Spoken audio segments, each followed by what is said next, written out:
আপনাকে প্রশ্ন করতে পারি? হ্যাঁ, অবশ্যই।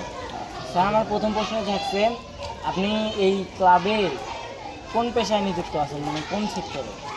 আচ্ছা, আমারটা হচ্ছে একটা organisation, youth career and development hub. এই ইউথ ক্যারিয়ার অ্যান্ড ডেভেলপমেন্ট হাবের প্রতিষ্ঠাতা আমি এবং এক্সিকিউটিভ ডিরেক্টর।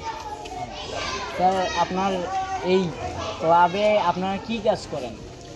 আমাদের অর্গানাইজেশনটা কাজ করছে হচ্ছে ইউথদেরকে নিয়ে, ইউথদের মানে ক্যারিয়ার অ্যান্ড ডেভেলপমেন্ট নিয়ে, যাতে এই সেক্টরটাতে যারা এখন পর্যন্ত যারা ইউথরা এই জেনারেশন অনেক সময় দেখা যাচ্ছে যে কেরিয়ার নিয়ে অনেকটা প্ল্যানিংয়ে থাকে না, কেরিয়ার প্ল্যানিংটা কী সেটা বোঝে না।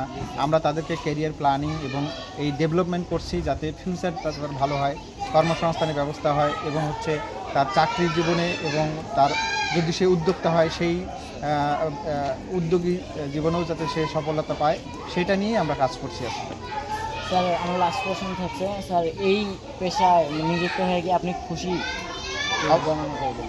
অবশ্যই আমি খুশি, যেহেতু আমি একটা সংগঠক। আমি স্টুডেন্ট লাইফ থেকেই তোমাদের মতো করে আমি বিভিন্ন ক্লাবের সাথে জড়িত ছিলাম, সাংস্কৃতিক ক্লাবের সাথে জড়িত ছিলাম, অর্গানাইজেশনে জড়িত ছিলাম। তারপরে হচ্ছে আমি জবে যাই, একটা গ্রুপ অফ কোম্পানিতে জব করি, তারপরে মাল্টিনেশনাল কোম্পানিতে জব করি এবং হচ্ছে ব্র্যাক স্কিল ডেভেলপমেন্টে গত 6 বছর থেকে আমি কাজ করলাম।